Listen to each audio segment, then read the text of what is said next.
जो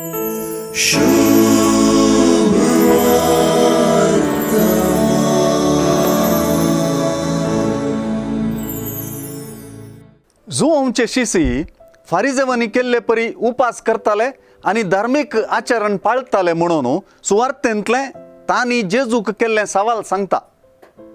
ते जेजू लागीं तुझे शिस उपास करिनात कित्याक म्हणून सवाल करतात. कित्याक की जेजूक शीदा तूं कित्याक उपास करिनाय म्हणून ते विचारिनात. हांगासर सवाल शिसांक उद्देशून आसा.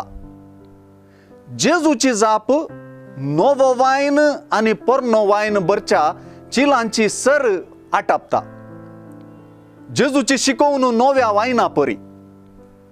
तो नवो वायन भरची चिलां वा तो वायन आटापूंक शकची मनशां नवी. जेजू आपणे परगट करूंक आयिल्ल्या सर्गींच्या राजाकच आमी नवो वायन म्हूण आपोवयेत वा समजुयेत. दोंगरा वयल्या प्रसंगांत ह्या राजा विशीं वा नव्या वायना विशीं जायती शिकवून आमकां लाभल्या. मातेवाचे सुवार्थेंत जेजू देव आमचे सांगाता म्हणून कळीत जाता. ही गजाल सुवार्थेंत भोव महत्वाची.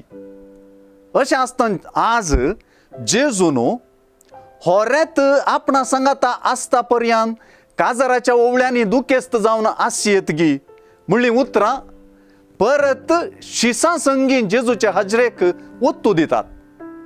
जेजू आपल्या शिसां संगी आणि पाटलाव्यां संगी सदांच आसा देखून तांकां ना उपास बगार सदांच फेस्त.